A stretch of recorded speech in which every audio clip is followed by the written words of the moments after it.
Morning Focus in association with Shannon Airport.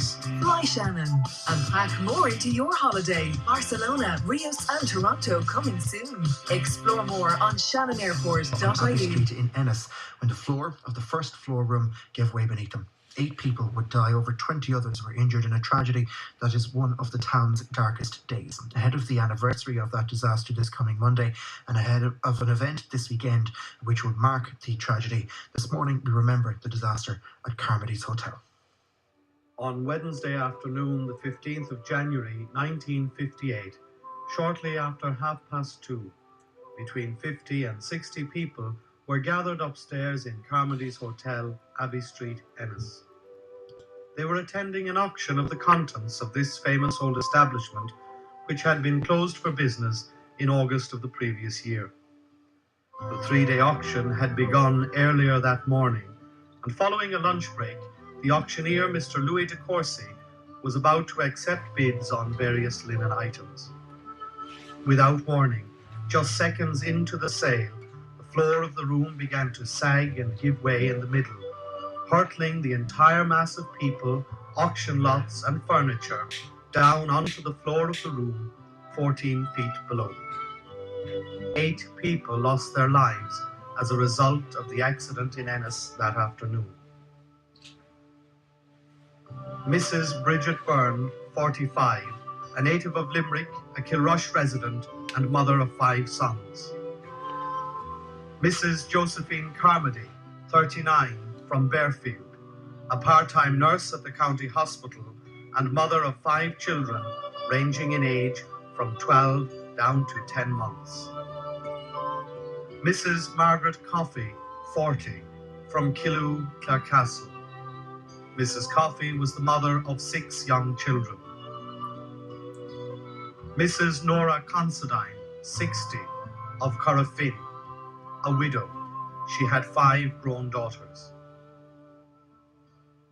Ernest de Reg, 54, a native of Ghent in Belgium and a resident of the town of Ennis for almost 30 years, father of 4 children. Thomas Donlan, 13, of Binden Street, a schoolboy, one in a family of 13 children. His father was a well-known inspector of schools in the locality. James Fitzgibbon, 47, of Marion Avenue, a married man and father of 4. Mrs. Helena McNamara, 73, who came from Crusheen. Mrs. McNamara was married and the oldest person to die in the disaster. Rather like the assassination of John F. Kennedy in 1963 on a worldwide scale, Clare people of a certain vintage can pinpoint where they were and what they were doing when they heard of the Carmody's crash. It's Father Brendan Quinlivan, and that recording comes from a 1998 Clare FM documentary, As If Night Fell. It was produced by Father Brendan along with Matt Purcell and Jerry Quinn, and we'll be hearing another extract from it later on. And in particular, I'd like to thank Jerry for his assistance this week in helping us secure that audio. That was recorded to mark the 40th anniversary of the Carmody's tragedy. It is 60 years ago on Monday, and to mark it this time around, a book has been produced by John Bradley in association with the Clare Boot Society about Carmody's Hotel and about the terrible events that unfolded on that day. John, a very good morning to you. Good morning, Evan. And thank you very much for joining us. I was struck by that description there by Father Brendan, that it was like the assassination of JFK and that people remembered where they were when they heard what had happened. It was that significant. Absolutely. It was probably the greatest tragedy that ever happened in Ennis. When 8 people lost their lives, it was a serious event. What are your memories of the day?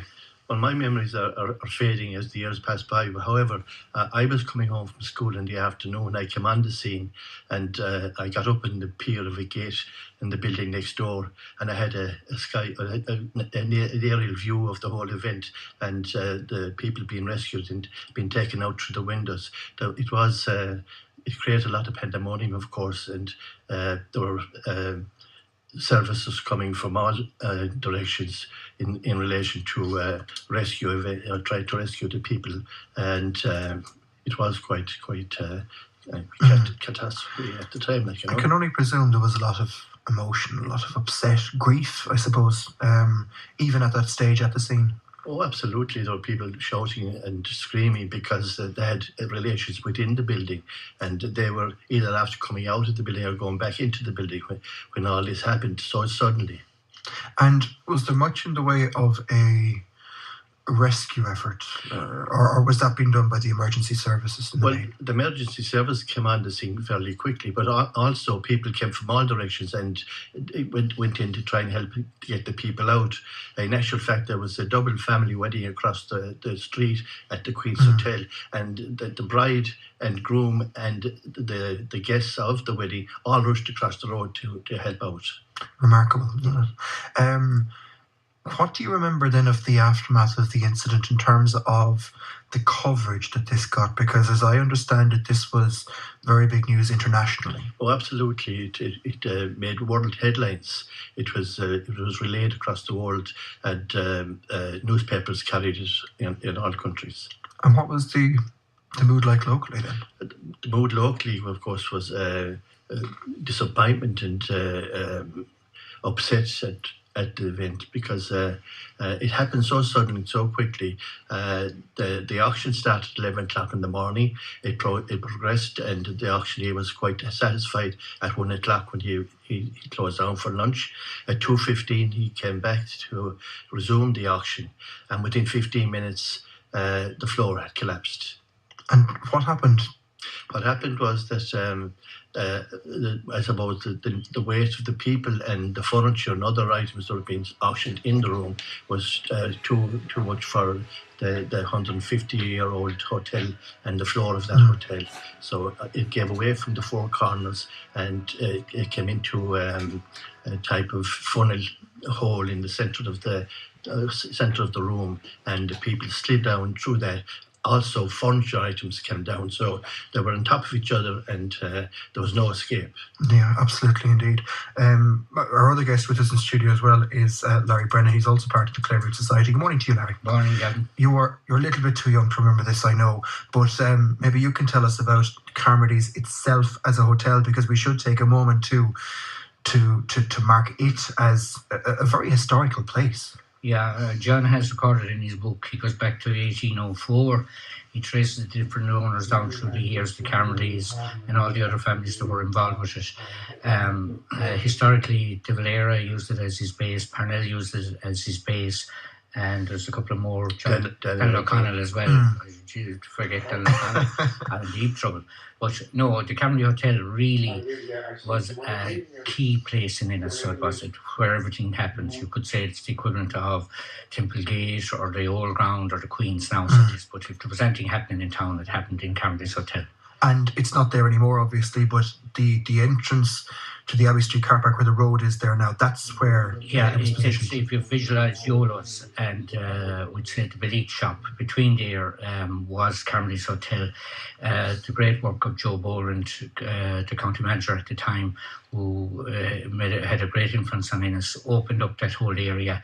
All that was there was the laneway into the back for the stables. You see, when people came, they came on horseback, etc. So they had to be stabled in at the back of the hotel. So basically, Joe Boland in the 60s cleared Abbey Street car park, and he cleared Parnell Street car park. Okay. All the cottages. Indeed, a man who's had a very big influence, no doubt. As I say, you're a little bit young to remember the day itself, but was this a day that was always talked about? I mean, were you always aware of what had happened?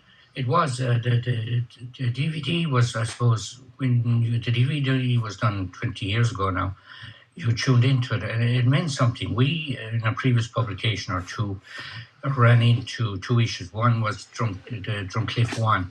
We included a history of it there in a page and a half. But then when we went across the road to the Calvary section of Drumcliff, we noticed Ernest O'Reilly is buried there, along with the Fitzpatrick man from Marion Avenue.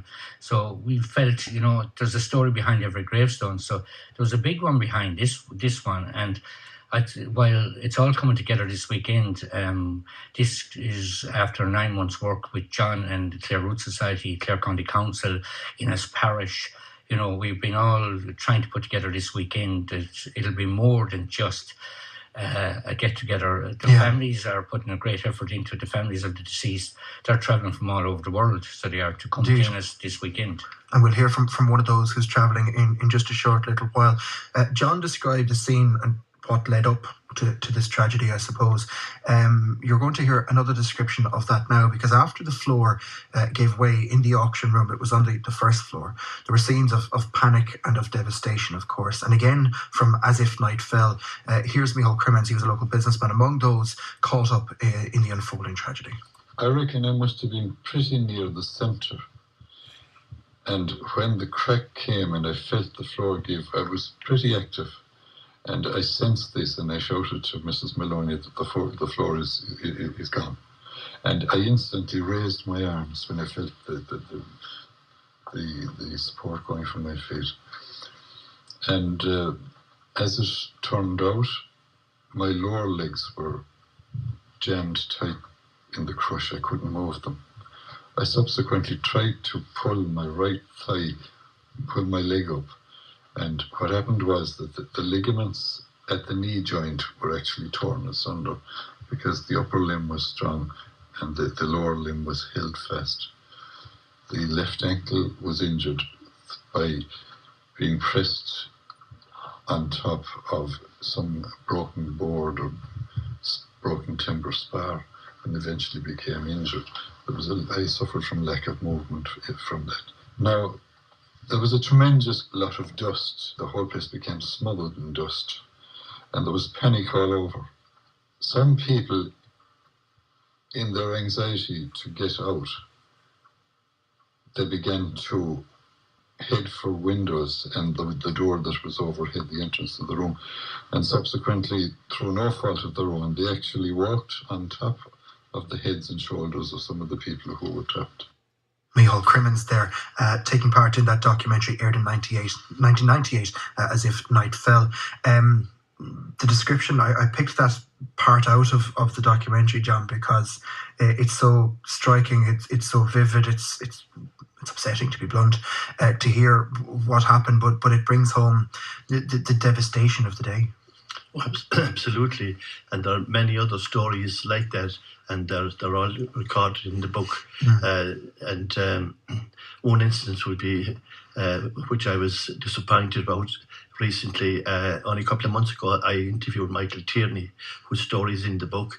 His wife was at the auction on the day with her friend, and they were, as he told me, they were bidding for De Valera's bed. But however, Michael was very helpful, and he was very informative. His mind was very acute, and he relayed the story to me. And 3 weeks afterwards, the 19th of December, he passed away, which I was very sorry to hear. Indeed.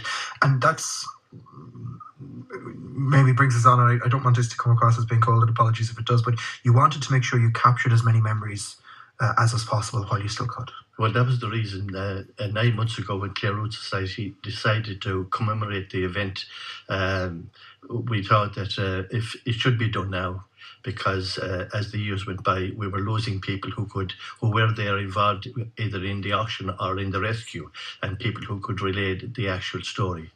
So we have done that, Absolutely, no. And it is a fabulous publication. You've done a huge amount of work, and it shows in the number of stories and interviews, the number of photographs and press clippings as well. Well, that was one thing that was a tragedy in itself, that Captain Arthur Morgan. Yes, yeah. He was the pilot of a charter flight that came into Shannon possibly daily, bringing the newspapers and the other photographs and things like that. But his job was to bring the news back.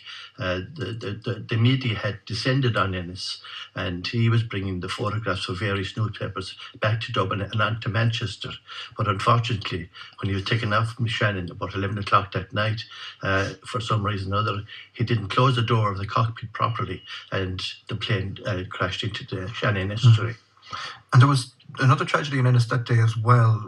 A sudden death, I think, wasn't it? Yeah, in the Ferry Bow, as we call it. Mrs. McNamara, a young woman, she lived in the Causeway, or Francis Street now, and she took ill and she died on the laneway. but she ended up in the ambulance with a number of the people from Carmody's hotel. So initially the number that got out was 9. So they were mixing up her little tragedy with the Carmody hotel tragedy. Absolutely, indeed. You mentioned, Larry, as well, how this weekend will be a ceremony which will mark the publication of the book, the 60th anniversary and more. And earlier on this week, I spoke with one of those who will be in attendance. Larry also mentioned Ernest de Reg. He was one of the 8 who passed away at Carmody's hotel, originally from Belgium. He'd been living in Ennis for nearly 30 years at that stage, was an accomplished musician and indeed a professor of music at St. Flannan's College. As I've mentioned already, members of his family will be in Ennis on Sunday for the event to mark the 60th anniversary. Among them, his daughter Ghislaine, who was a teenager when her father died. We spoke via Skype earlier this week, and she told me of how she had been watching a film at Closh the Wirra, where they'd been on a half day, when she was told of the dreadful news. We were watching the movie, and then I was called out of the hall, and I, of course, had no idea why I would be called out, and I left the hall, and outside was Dr. Breed Moylan, who was also our neighbor in Binden Street, and she pulled me aside and told me that a terrible accident had happened and that my father was involved. And of course, I didn't believe that it could have been anything serious, because obviously nothing had ever happened to us like that. And so I had very much trouble processing what she said. Do you remember much then in the aftermath of that, or what are your recollections of later on that day and in that week? I mean, for example, did you go to the hotel at any stage? No, I didn't go to the hotel at any stage. I think things happened, and I really, were pulled along by the events, but didn't have any control over, where you went or who you saw, or things sort of just. So after Breed Moylan talked to me, I went home and to Binden Street, which was just across the street from the school, and there our housekeeper Lucy was there, and she obviously knew already what had happened, and she was crying, and then it occurred to me that I should call Belgium, to where my mother's family was, and so I did call, and my Dutch was very bad at the time, so but I did manage to sort of explain a little bit, just the basic, and then Louis Abers, who was a friend of my father's and also a Belgian organist in Galway, he appeared there, and he took over the phone, and his Dutch was pretty good, so he explained what happened, and I was when I heard somebody else explain what happened, it just hit me that it was real.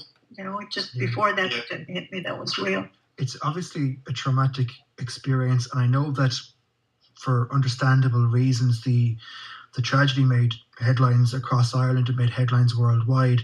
I don't know what your recollection of that would be, though, because obviously for you, this is a very personal tragedy, and your memories are probably more personal than, for the want of a better term, the bigger picture. Yes. And it was sort of, it was unreal. And I suppose, that's the same for any family or any person who faces a tragedy like that just out of the blue. My father was, he had this car, a Lloyd car, and he was a terrible driver. So, the idea that, and in those days, when you came to a crossroads, you just honked and kept going, and when we would travel, passing another car was like a minor victory. You scored how many cars you passed. And so I had sort of thought, well, he's going to have a car crash. But I never thought he would, die in a car crash. But it was just like, that's what I sort of that was the only possibility kind of that I entertained. And of course, he loved going to auctions. He used to go to auctions regularly in Dublin, and found that exciting, I'm sure. So there was no way I could have associated the auction with a tragedy. Of course. Later you moved back to Belgium. I know, Ghislaine, you lived 60 years obviously since then as well, and I hope that's been a happy time. But this is obviously the sort of event that never leaves you. Oh, yeah, right. It's not something, and I don't know whether this is normal or not, but for me, I dwell a lot on the past. And that's why I wrote the memoir, because I wanted those memories to be passed on to my sisters. I was the eldest of 6. So my younger sister was only, 6 years old when my father died. So she really didn't know him. And so I wanted to make sure that there was that those happy days and those wonderful people were remembered. And so and I felt like it was a duty to pass this on. I didn't want to let it go, because we had a wonderful time in Ireland, and my father was very, very happy there, really very happy there. My mother also, we were very happy there. Just finally then, Ghislaine, you will be in Ennis this Sunday for the service to commemorate the 60th anniversary of the Carmody Hotel tragedy. Why have you decided to do that? Why is it important for you, and I know other members of your family as well, to travel such long distances to be here? Well, this is a central occurrence in our family that has marked us all, and we still, and we appreciate enormously that Ennis would remember now 60 years later and go to the trouble of setting up a ceremony, a remembrance, and having the other families there also, which I have never met. So it's very touching that Ennis would do this, and we certainly want to attend and express our appreciation for that friendship and that outreach and those gestures that I think are characteristic of Ennis. They are, that's the place we has a big an important place in our hearts. Yeah, I can see you smiling as you say that. I'm sure it'll be in its own way a difficult day, but there's some really nice words. Yes. Oh yeah. It's going to be definitely memorable, very memorable. That's Ghislaine Duray. Her father, Ernest, passed away at the Carmody's hotel tragedy on the 15th of January of 2018. And I hope that for everybody who's involved in the organisation of Sunday's event, that you get lots of sentiments like that, John, because I thought it was a very nice way to finish the interview. You could hear in Ghislaine's voice what it means that here we are 60 years on, still remembering her father. Oh, absolutely, and it's no wonder that she would, because he was a great man in his own right, but I'm sure it left an indelible mark on all the family, and she has kept in touch with Ennis and her friends in Ennis over the years. And a regular visitor, she was telling me as well. Absolutely. This coming Sunday, Larry, the anniversary itself formally is Monday, but this coming Sunday, there are events to mark the 60th anniversary of the tragedy at Carmody's. Yeah, we have Mass at 11:30 in the Cathedral, and Donna Wiles, he's an organist below in Enniscorthy, but he's originally from Ennis. He's playing the reg music of St. Oliver Plunkett, and it hasn't been played in Ennis for 20 years. We then proceed down to the back of the cathedral for the book launch at approximately 12:45, I suppose. Yeah, and we'll end up then at 2:15 at Carmody's Hotel at the side of Yolos.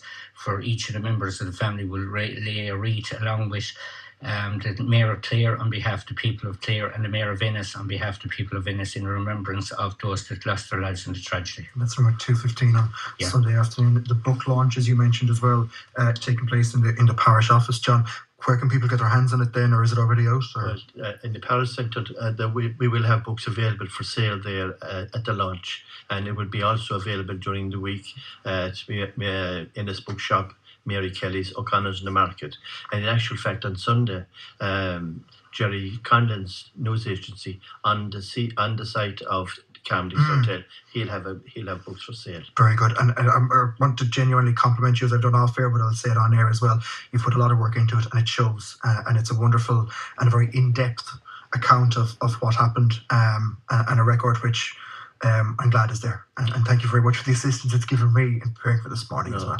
And a very big well done in your work. It's Carmody's Hotel by John Bradley in association with the Clare Root Society, who have an event on Thursday night as well you wanted to tell me about? Yes, we have our usual monthly meeting, a lecture by Claudia Tate from University of Limerick. It's nicknames and what was the description of it? Nicknames and namesakes. Okay. Sorry, I beg your pardon. Nicknames and namesakes. It's naming practices in the early modern Ireland. Very good. And if people want to go along to that? That's at 8 o'clock in the Old Ground Hotel. Lovely stuff. Well, that's next Thursday night. Before that, the events on Sunday. As you heard, Mass from 11:30, the launch of the book in the parish centre around 12:45, and that ceremony then from 2:15 or so at the site of Yolo on Abbey Street there, where there is a commemorative plaque as well, Larry, of course. On the side of the Gable Yolos. And that should be maybe bow ahead as you're passing it this weekend, perhaps, at the very least. Larry Brennan and John Bradley, thank you very much for coming into us this morning. And just to let you know as well, as we finish up, you heard extracts there from As If Night Fell, produced by Brendan Quinlivan, Matt Purcell and Jerry Quinn. And again, thanks to Jerry for his assistance in procuring that audio this week. We will here on Clare FM replay that documentary in full this coming Sunday night from 8 o'clock. Talk to Joe on 1850 715 815. Abbey Street was quite busy on the day, in actual fact busier than usual, because there was another hotel directly across the street from Carmody's Hotel, which is still there today, the Queen's Hotel.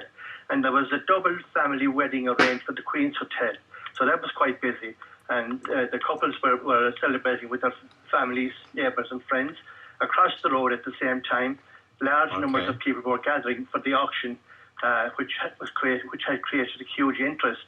Okay, there was an auction going on in Carmody's Hotel that day, and you were there.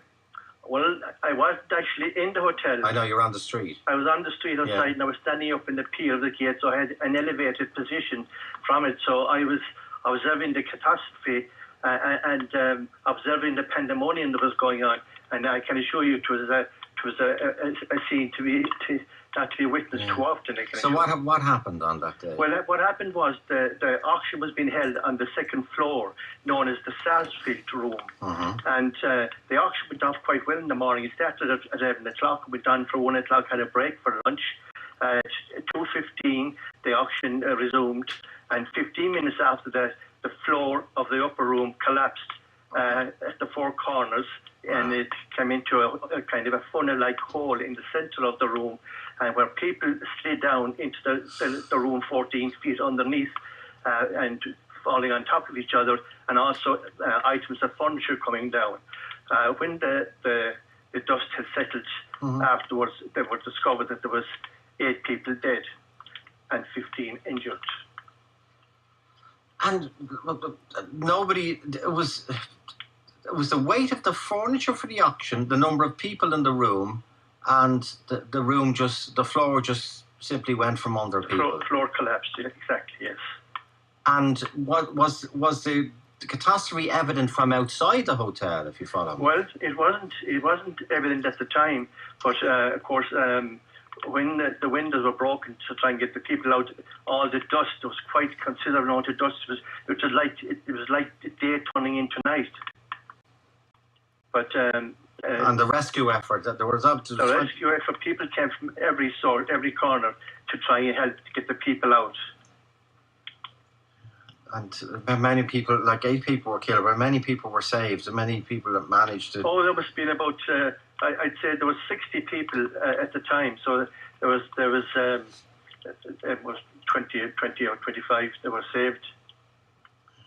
This happened shortly before 3 o'clock. It happened 2:30. Yeah, okay. And it was on Wednesday. Wednesday, the 15th of January, 1958. And the condition of the survivors? The survivors, well, there was 14 of the 25 injured taken to hospital by ambulance, and they all recovered. They were all okay. There was no serious injuries as such. And was there an inquiry into what happened? There was an inquiry into what happened, and the timber in the floors was, of course, 150 years old, and it had decayed over the years. There was a 13-year-old boy killed, Thomas Donlan. Yeah, 13. He was the youngest of the people who lost their life. He was Thomas Donlan. Yeah. And in actual fact, Thomas and his brother, Thomas was 13 years of age and his brother was 17. His brother was Sean Donlan, who was later to become Irish ambassador to the United States. And he was also involved, as I understand it, in the peace treaty in the north. Okay, Sean Donlan, indeed. Colin Donlan as well, if that's the same family. James Fitzgibbon, 65. Patrick Bourne, 38. Mrs. Josephine Carmody, was she of the hotel family? No, she wasn't. She was was killed. Nora Considine. Nora Considine was a widow. She has 5 daughters. And Ernest de Rigge. Yes, de Rigge. He was a Belgian. In actual fact, he was the choir master and music director at Ennis Cathedral for over 30 years, and he tragically died in that accident. He was only 54. Ellen McNamara was only 73, and Mrs. M. Coffey, I'm reading from the Irish Independent of 1958, was 41. And the aftermath, I presume people said there has to be changes and people have to be wary and get buildings checked and be conscious of loading floors, especially on upper levels. Was there any long-term effect of this awful tragedy? Well, I'm sure there was. It was something to be noted and something to be looked into, that it wouldn't happen. Any such event wouldn't happen like that again. So as you know, nowadays there's a lot of health and safety rules and regulations. Probably all have come from incidents like that. Mm-hmm. I should say to you also, there was another tragedy attached to that. Go ahead, it's awful. But Arthur, what was his name? I see it, Captain Arthur Morgan. That's him, Captain Arthur Morgan. He was flying from Shannon, bringing back photographs back to Dublin and to Manchester. And apparently, a few minutes after taking off from Shannon, the door of the cockpit opened and he plunged into the Shannon estuary. Oh, yes. So he was basically working for newspapers, trying to get photographs to the UK. Such was the enormity of the tragedy. Took off in a hurry, and that's correct. That's fault, and yes. So another. He was 39 years of age. He was a young man. Stay with us. What time is the mass on Sunday, John? The mass is on at 11:30 at Sunday, but it's one part of a 3-part sequence, because after the mass at 12:30 or 1:15, we'll launch the book at the parish centre, and at 2:30, around the time of the tragedy, we'll have a wreath-laying ceremony at the site of the Carmody Hotel. Okay. And the book is called? Carmody's Hotel. Carmody's Hotel. Okay. I should note too that Carmody's Hotel was noted in the sense that Daniel O'Connell, Charles Stewart Parnell and De Valera used Carmody's Hotel as their headquarters when they're electioneering in Clare. Yeah, it's very famous. So, let me bring in Ghislaine de Rigge, who's the daughter of Ernest, Professor Ernest, who was killed in that tragedy. Ghislaine, good afternoon. Hello. Yes. What are your memories of what happened? Because obviously you were quite young. Were you? You were in school. Yes, I was 17. I was in the last year of leaving cert, and that was the January 15th is the first day of school after the Christmas holidays, and we were in the afternoon. We were watching a movie, The Hamlet, starring Laurence Olivier, because that was the play that was part of the Leaving Certificate exam. And so I was called out of the hallway during the film, and there I was met by Dr. Greed Moylan, who tried to tell me what had happened, and it took a while for me it took a long time for me to process that information. Stay with us, Ghislaine, because, by the way, your father, how long had you been living in Ireland before the tragedy happened?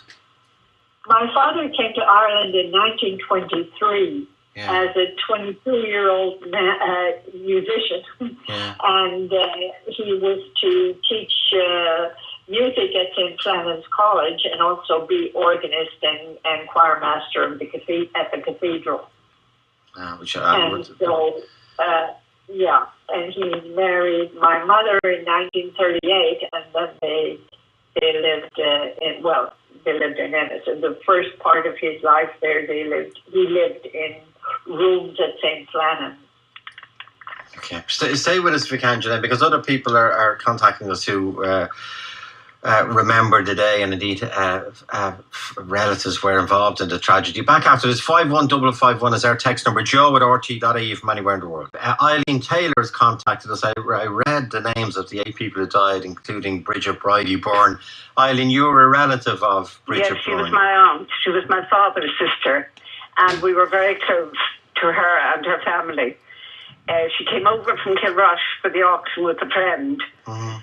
And we heard the news just before it came on, RTE News, that evening. A cousin of ours phoned from Limerick. And needless to say, we were devastated. When my father returned from work that evening, he got straight into the car and drove straight to Kilrush. Or to Ennis.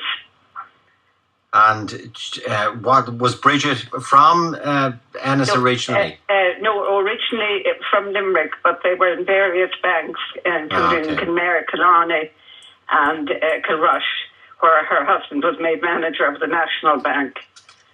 And she was a relatively young woman when she died as well. She was. She had 5 boys. The youngest became 8 years old the following day. Oh, God.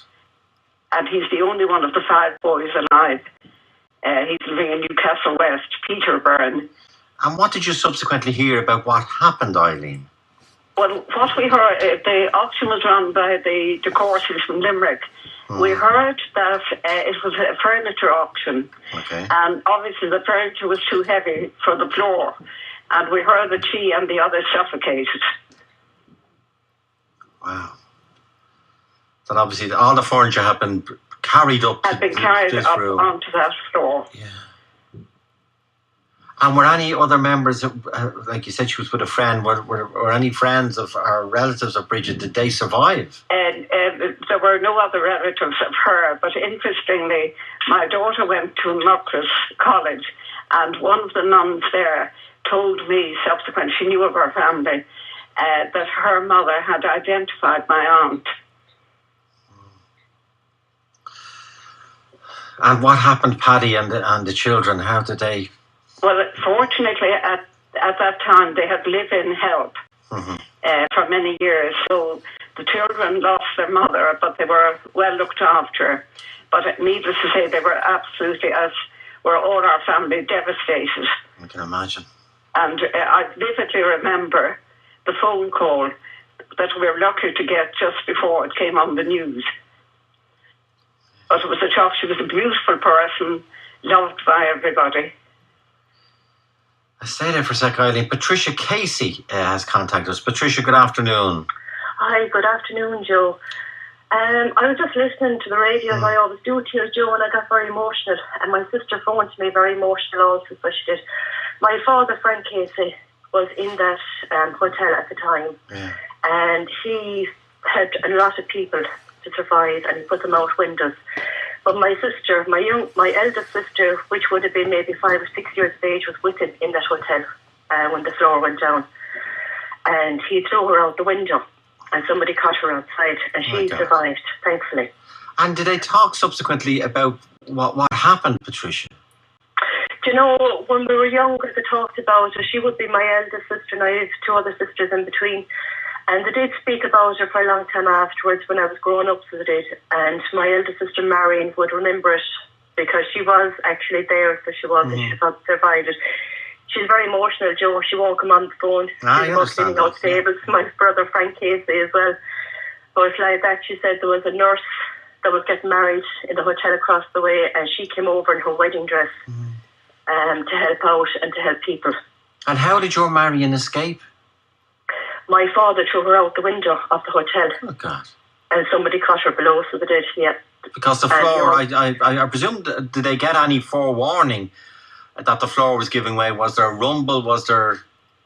I don't believe there was, from what I remember my father talking about her going up in the whole lot like that.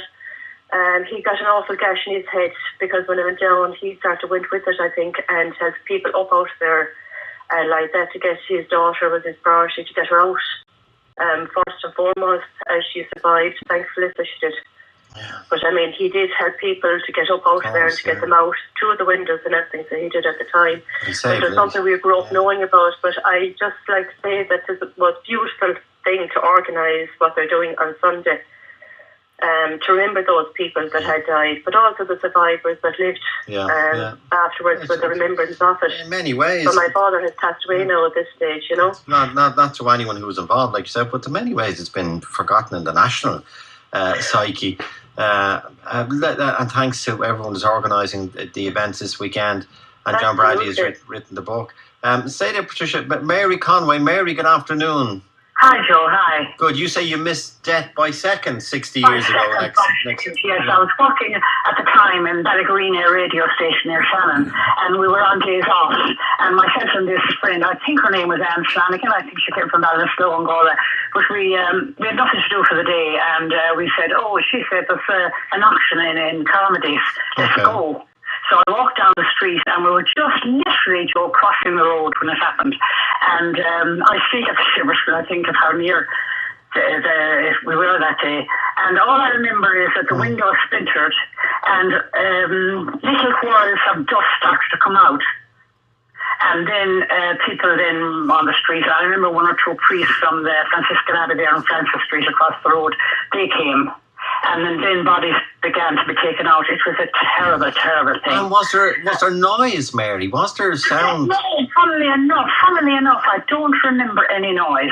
All I remember is the splintering of the glass and these little whirls of what I thought were dust coming out. And what did you think was happening? I just didn't know. We were very young now, Joe, at the time. Yeah, and when did you realise the enormity of the tragedy? Well, the enormity of it then was when the people started to run to and fro, and the priests were coming across. They were Franciscans, and they were going across and tried to do what they could. The next thing then, bodies, as far as I remember, people started to bring out bodies, and then we just froze. We literally froze. And that night, I think there was a film on. I was surprised. The cinemas, I think, and it kept our sanity in a way. Mm. We went to the cinema that night to get away from the horrible. That unusual. The cinema continued in the town, even in. I think, as far as I know, yes.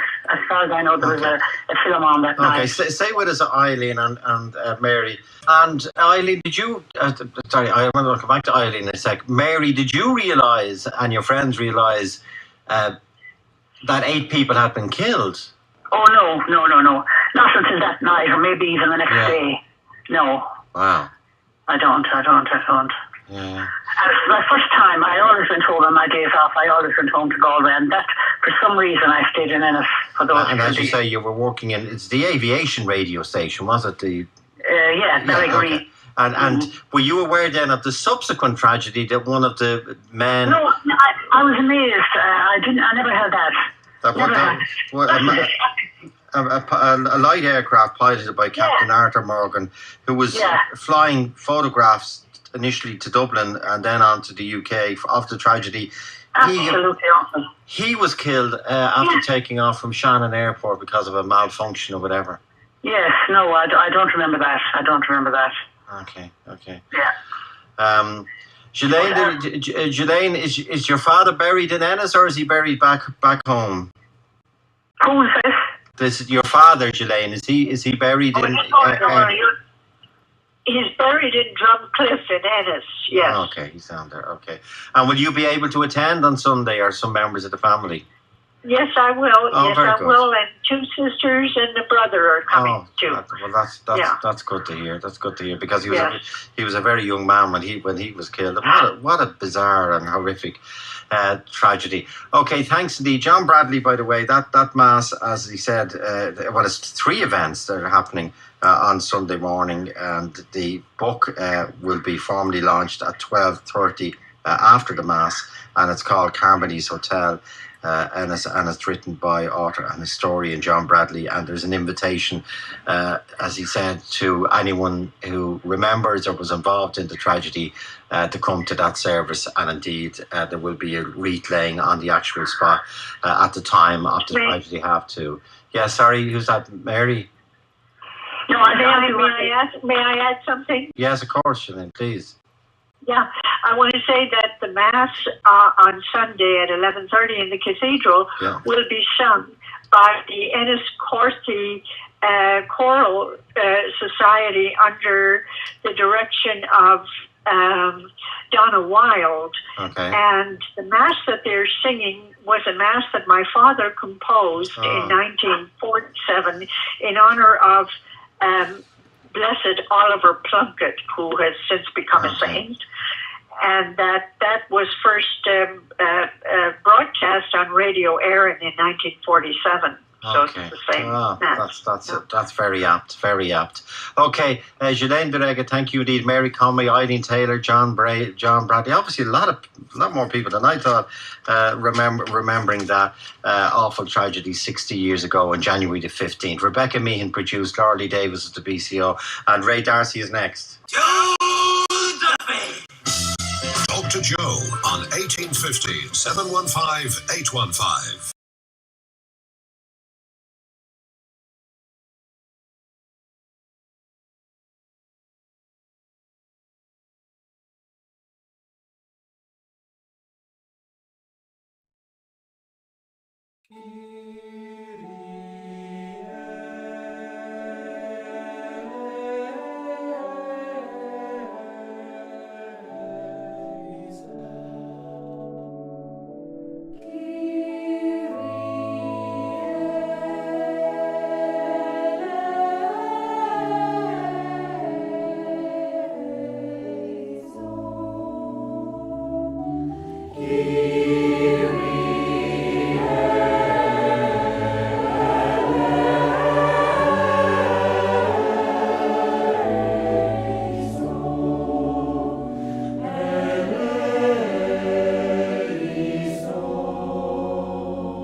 We now invite members of the families to bring forward portraits of their loved ones. Start with Peter Byrne. He will bring the portrait of Bridie Byrne.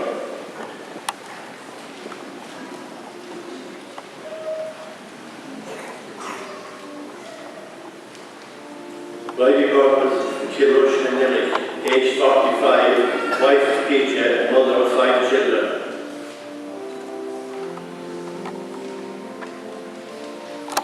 Josephine Carmody, Fairfield, aged 39, wife of Michael and mother of 5 children.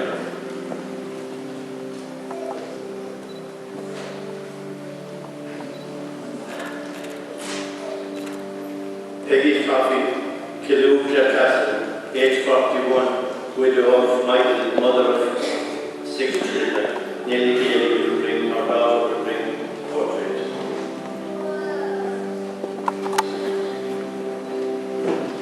Nora Considine Cornfane, aged 60, widow of Michael and mother of 5. Denise Dawson will bring the portrait to the altar.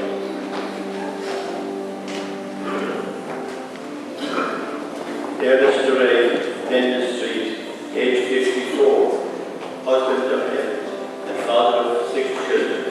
Elaine DeRay will bring the portrait to the altar.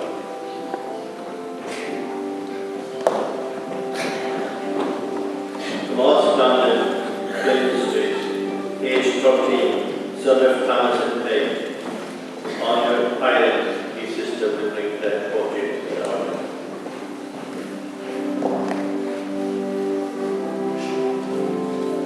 James Gibbon Carmody, aged 65, husband of Catherine, father of 4 children. Rhoda Murphy will take the portrait to the altar. Ellen McNamara Cushing, aged 73, wife of Jack. Keir McNamara will take the photograph portrait to the altar.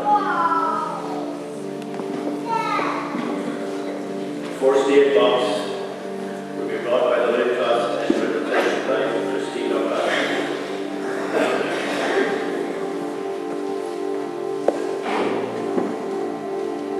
The Canada hat will be taken to the altar by Chief and by Tom Kennedy, who will protect Tom Kennedy. And the fireman's helmet will be taken to the altar by Chief Fireman Officer Agent Kelly.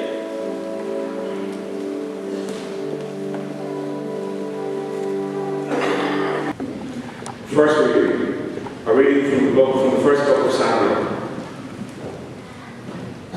Samuel was lying in the sanctuary of the Lord where the ark of God was, when the Lord called, Samuel, Samuel. He answered, Here I am. Then he ran to Eli and said, Here I am, since you called me. Eli said, I did not call. Go back and lie down.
Look, there is the Lamb of God. Hearing this, the two disciples followed Jesus. Jesus turned round, saw them following, and said, "What do you want?"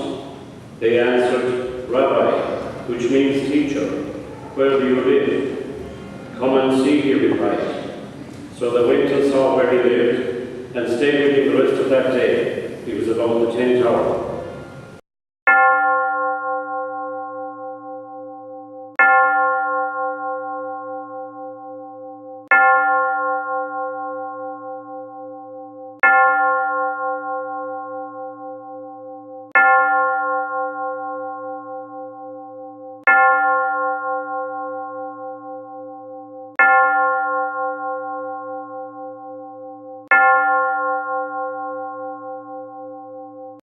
Today, as we keep memory of our loved ones who died in the Carmody hotel tragedy, we pray that from the company of the saints they continue to encourage and guide us.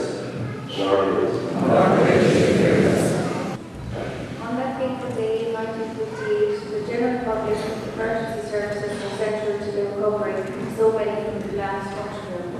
We remember and acknowledge the role of general public, Gardaí, fire service, and the local doctors and nurses of the county hospital.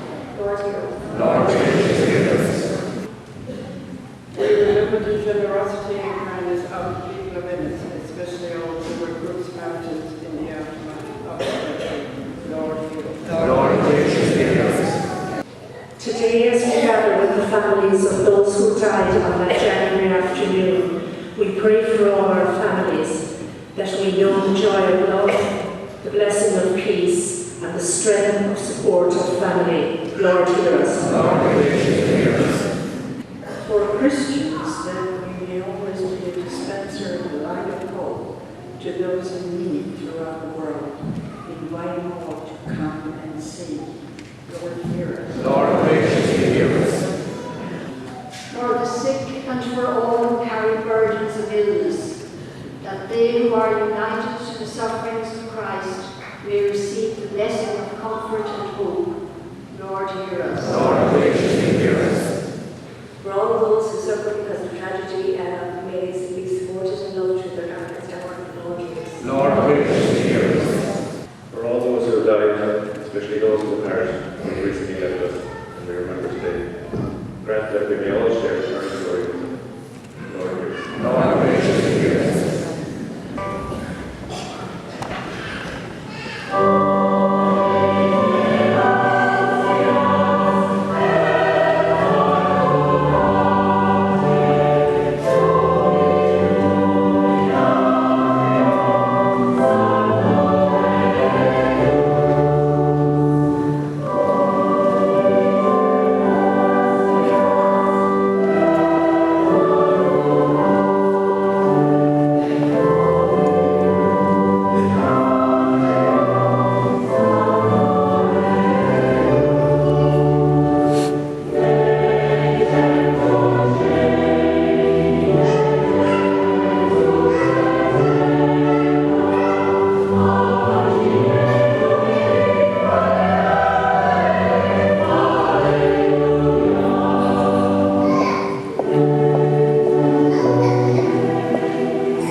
In a similar way, when supper was ended, he took the chalice, and giving you thanks, he said the blessing, and gave the chalice to his disciples, saying, "Take this, all of you, and drink from it, for this is the chalice of my blood, blood of the new and eternal covenant, which will be poured out for you and for many for the forgiveness of sins. Do this in memory of me."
On behalf of the Clear Root Society and on behalf of the parish, and on my own behalf, I'd like to thank everybody who participated with us today in the solemn Mass. Thanks to the Ennis Choral Society and the Director, John Wilde, Ennis Cathedral Choir Director, Michael Hennessy, Cathedral Liturgy Group, the Cathedral Sargents, Rebecca, Michael, Pete, and Rita, Clear Root Society, Clare County Council, Ennis Municipal District, and the Garda Síochána and Clare Garda Service. Thank you all for your service and for all your help that you've given us. I should mention that the event of 60 years ago left an indelible mark that could not be erased. It left a void in the lives of the people who lost a loved one, and in the people of Ennis it left a memory that could not fade. Thank you very much.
Society, I would like to invite you all to this book launch. We're delighted to see such a turnout. It's wonderful to see everybody here. Now, what's going to happen now is we're going to have a couple of speeches. We'll have the official launch of the book, and there are teas and refreshments at the back of the room then for everyone. At least we hope for everybody. With the crowd, I'm not sure. The third stage of our commemorations today is the wreath laying ceremony over at Yolo's Bar and Restaurant, which is at the end of Abbey Street, opposite the Queen's Hotel. And you may know that Yolo's is the last remaining part of County's Hotel, still standing. Now we're timing that for 2:15. And it takes about 6 or 7 minutes to walk across town, so would you please allow yourself time to get across for 2:15. The guards are blocking off part of the road for the ceremony, and we don't want to keep the road blocked for too long. So if you could make your way across for 2:15, we'd be delighted. Now, our first speaker, I'm delighted to introduce the chairperson of Clear Root Society, Jane Halloran Ryan. Thank you.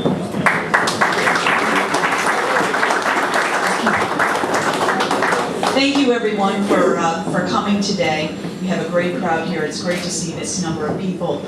On behalf of the Clare Root Society, I would like to thank John Bradley for taking on the task of writing the history of the events surrounding the Carmody Hotel tragedy, which we're commemorating today. This book draws on the immense amount of research and hard work that John undertook to put together, my apologies, a commemorative publication for the events that took place on a very tragic day in Clare history. I would also like to thank our main sponsor for today's event, the Clare County Council, who has assisted us with this publication and for which we are very grateful for that assistance. It is a privilege and an honor to be associated with this book. This book is the 31st publication of the Clare Root Society and the first book launch for 2018. As many of you know, the Clare Root Society was founded in 2006, and it has been publishing books since 2011. When the Society was first founded, it began its heritage and genealogy work with graveyard transcription and recordings, specifically the graveyards in Ennis, which extended to other parts of County Clare. And in addition to that work, the Society has undertaken many other projects, including the recording of the school registers for the parish of Ennis, the recording of memorial cards through a local schools project, and the transcription of the births, marriages, and death notices from the Clare Champion.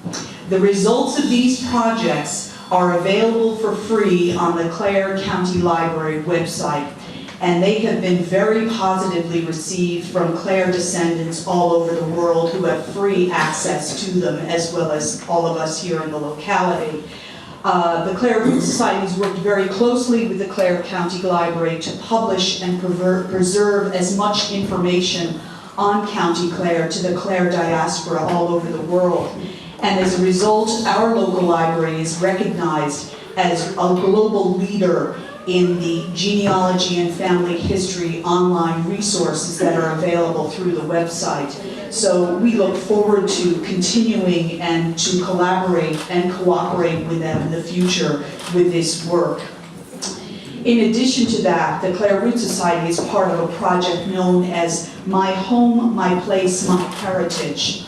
And the purpose of this project is to not only commemorate and preserve memories of our local area and community, but also to share those memories with all those interested parties through social media. Some of you may be aware on Facebook of the Facebook page, Ennis Share Your Old Pics, which is updated every Friday evening by one of our founding members, who noted very recently this past week in a meeting that heritage starts at home and in the local community. And that's really what we are all about. The variety of publications as well that Clare Root Society has undertaken has included not just graveyard transcriptions, but also histories of local neighborhoods such as Marion Avenue, very recent publication there, as well as particular people in Clare society. And the example of that is the Women in Clare book that was published and launched there several months ago. I would like to thank a couple of people. I'd like to thank our secretary, Larry Parks, who has put in a tremendous amount of work and email through the last number of months to knit together the various groups to make this day happen and the events of this day happen. I'd also like to thank Paul Murphy, our mayor of Ennis, Mary Curley, Margaret McMahon, and Father Tom Hogan, who did so much to help and assist for the beautiful Mass that took place there shortly, and for this ceremony today. And our sincere thanks to them. Our sincere thanks also go to John Bradley for the production of this book to commemorate and mark a very sad day in Ennis and Clare County history. And for those of you that will get the chance, have purchased the book and will read it, his research, as you will see, and the interviews of many of those involved, as well as those survivors, was painstakingly done. And it has really produced a very special book for the whole community about a very, very sad and tragic day in Ennis in 1958. I'd just like to say, I know that for many people here today, that particularly for the families, this time of year and the date of January 15th is a very sad occasion for you because it's an anniversary for you. And it's your loved ones are always remembered by their families and friends on this or at this time. So with that in mind, I hope that this book can bring all of you some comfort and reassurance that we too at Clare Root Society and in the wider community remember your loved ones and your families and all those who were affected by this very sad tragedy, and that we mark this occasion with a book that would be read by many people and will remember those 8 victims, those 8 people, as well as the wider community, the mothers, the daughters, the sons, the aunts, the fathers. They will never be forgotten. And that's really part of this book, the publication of this book, the meaning of that. Anyway, I'd like to thank John Bradley for taking on the research and the work and for adding this book to the repertoire of the Clare Root Society, of our collection of books and the publications that are associated with our local community in County Clare. Thank you very much.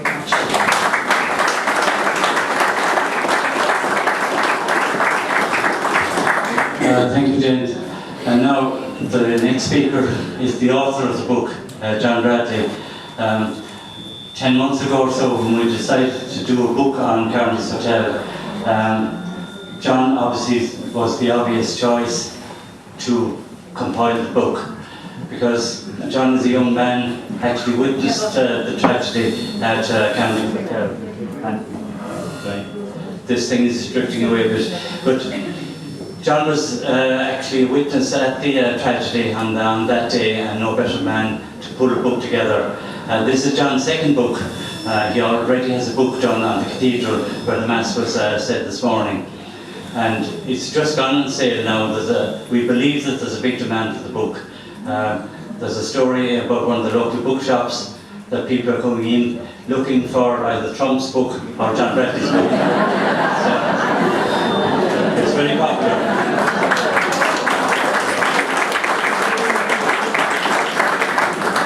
So now could I call on John Bradley to say a few words, please?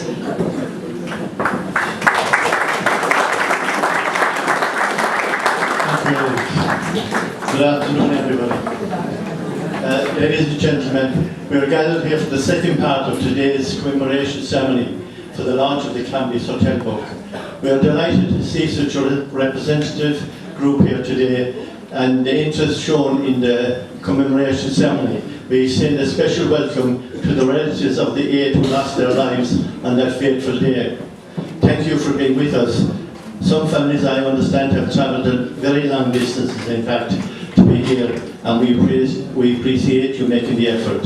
Some months back, Clare Root Society decided to commemorate the 60th anniversary of Carmody's Hotel tragedy. They recognised the very obvious and inevitable fact that the number of people associated one way or another with Carmody's Hotel and the tragedy, those who worked there in the hotel, those who attended the auction, and those who helped in the rescue. The numbers were reducing every year, so they decided to record the story and memories of those who are still with us. The reducing numbers was brought home to me personally over the past couple of months when I interviewed Michael Tierney in his bicycle shop in Abbey Street a short time ago. He was in good form and his memory was very acute. He related the story to me that his wife, his late wife Anne, and her friend attended Carmody's auction. He told me they were bidding, like many others, for De Valera's bed. I spoke to Michael at the end of November. He was looking forward to Christmas and he was very busy in the shop. It was with great sadness that I learned of Michael's passing 3 weeks later on the 19th of December. May he rest in peace. Michael's story and many others are recorded in the book. I trust there will be a record for those who come after us. I hope these stories will bear testament to a tragedy that left our community shattered. Words will never remove the ache after the tragic loss of a family member. They say that time heals all things. They say you can always forget. The truth is that time does not heal anything, it merely passes. All I'm saying is that real feelings, real memories don't disappear. For those who lost their loved ones, we pray they may rest in peace.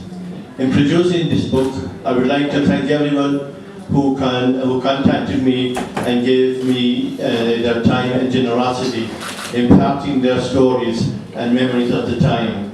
Thanks to those who contributed articles and photographs. Thanks to my colleagues in Clare Rural Society, your support and encouragement was very much appreciated. I hope these stories, coming directly from those who were there and witnessed the catastrophe, will keep the memory of Carmody's hotel tragedy and history to the forefront in future years. Thanks to James Brennan, Fine Line Design, for his courtesy and open door at all times. To D2 Print and their excellent work and cooperation. And finally to my daughter Caroline for her typing. And to my family for their encouragement. On behalf of Clare Rural Society, I would like to thank everyone for joining us today. Thank you.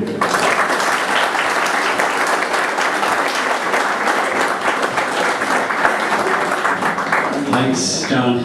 Will be available now to autograph books, so grab them while you can. Now, to just formally launch the book, it gives me great pleasure to call on the Mayor of Ennis and fellow Clarecastle man, Paul Murphy, to formally launch the book on Carmody's hotel.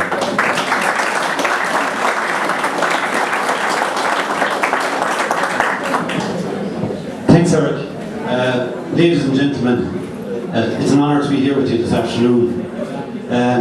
I guess being the third speaker here this afternoon, you can come with a prepared script, but there's always a danger that what you have down there might be said already. So I find myself in that position at the moment. So if you can bear with me, I'm going to be winging this speech to a certain degree. As Mayor of Ennis, it is my great pleasure to join all of you here today for the launch of this book at Carmody's Hotel.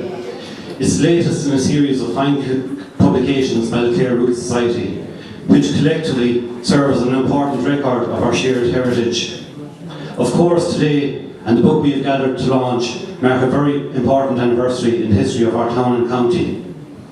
The Carmody's hotel tragedy, however, was the one story that Irish people, and particularly the people of Clare, will remember 1958 for. It made national headlines when 8 people were killed after a floor collapsed during the first day of the 3-day auction. Many of those who have contributed to this publication are friends, neighbours and relatives of the victims and survivors of the disaster. Their personal accounts make for harrowing reading and give us an insight into the sense of community and shared grief that was displayed by local people in the aftermath of this terrible tragedy. However, it is important that these stories be told.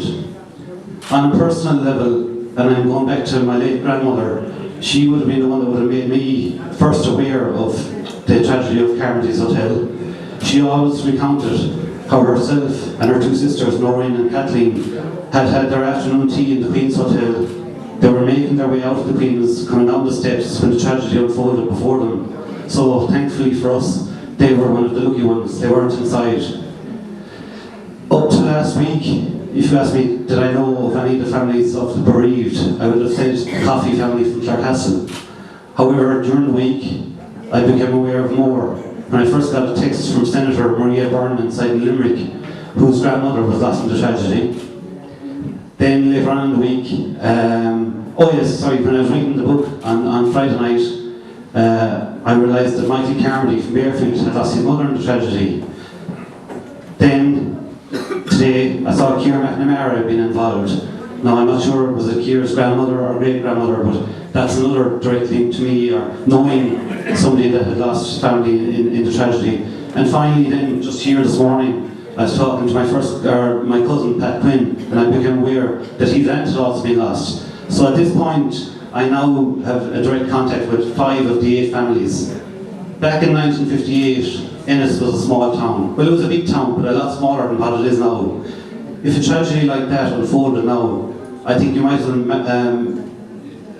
multiply it tenfold if you think of it that way. For the amount of families that were impacted like that, I think you might as well write off 80 people in given the size of what the town is now.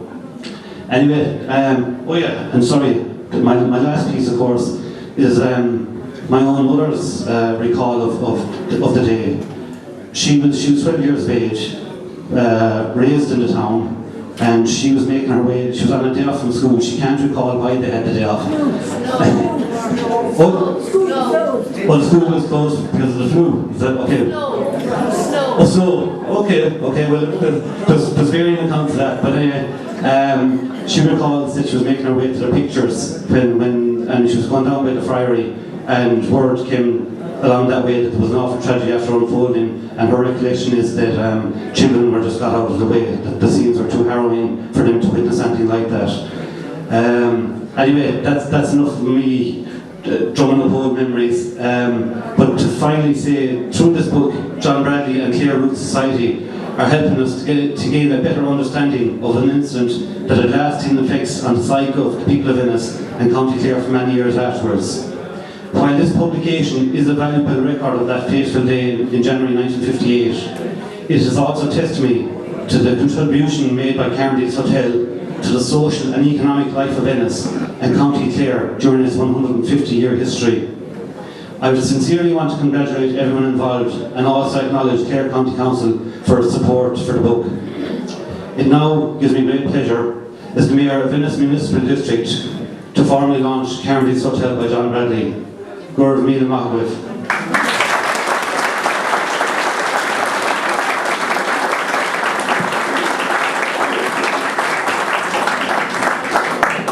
Thank you, Paul. Now that's the end of the formalities. As I say, there's tea, coffees and refreshments at the end of the room. And the next event then is at 2:15 across the town at the end of Abbey Street at Yolo's, where there's a wreath laying ceremony. And we hope the weather holds up. Thank you for your patience. Thank you very much. I'd like in particular to thank Clare Root Society, its chair, Jane Hanlon Ryan, and its secretary, Larry Parks, who has been so diligent in keeping in touch and making contact with all of us who are related to those who died. And many of us, we left Ennis, my family, there were 13 of us, my parents and 13 children. The most death left us 12. We lived in Linden Street across the road from Ernest Dureg, who also died in the tragedy. His family is here today. I'd also obviously like to thank Bishop Clinton Monaghan and the parish clergy and parish council for the wonderful fellowship mass this morning, for the memories that will leave all of us. The Ennis Orphan Choral Society sang a wonderful Ernest Dureg mass, which many of us would have known and remembered with great sadness and lovely memories as well. And their choir master, Michael Ward, is from Ennis. And obviously as well, all who are associated with today's ceremony, Clare County Council, the Lord Mayor of the Mayor of County Clare and the Mayor of Ennis, Paul Murphy. And again, on behalf of all here present, we would like to thank the Clare Root Society. Gord Mila Mahawith there.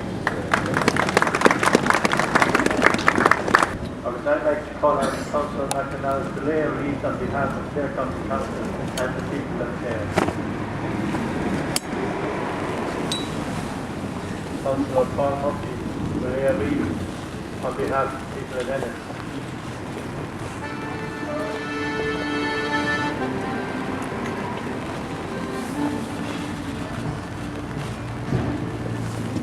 We now invite the family representatives from each family to come and lay a wreath as we call their name.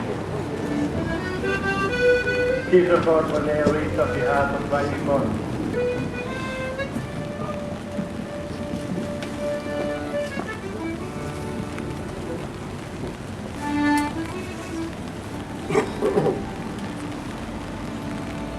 Jerry Quinn will lay a wreath on behalf of grandmother, Mrs. Dora Constantine.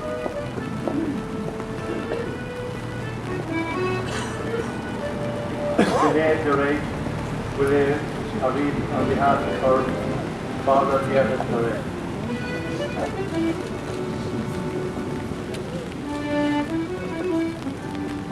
On your highland, will now lay a wreath on behalf of her brother, Carmody.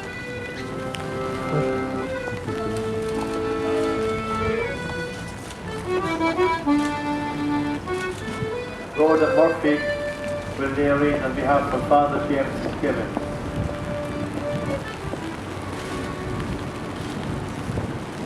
Vera McNamara will lay a wreath on behalf of Mrs. Ellen McNamara.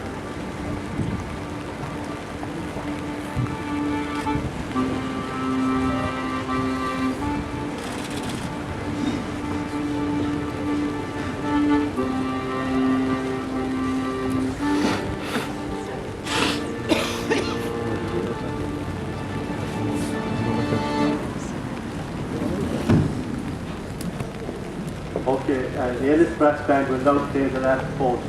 We'll have a minute's silence.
We are thankful for everybody to be here today, particularly at this particular time.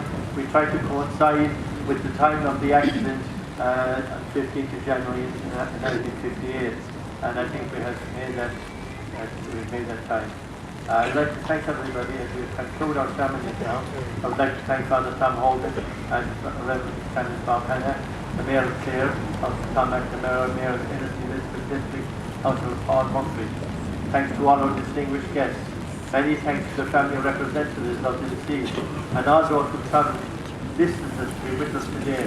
Many thanks to Mary Corley for organising the baptism. You keep saying stuff, I can't hear you. Thanks to Donna White and the Coptic Choral Society and Michael Hennessy and the Ennis Cathedral Choir. Thanks to the Ennis Brass Band and to John McCarthy and Michael White. I want to thank Michael for their application. Thanks to Garda Chicana for the traffic management. Thanks to everyone for making it a memorable occasion. We would like to ask a member of the deceased family to take a wreath with you to place it on the grave of the deceased family member. Thank you. And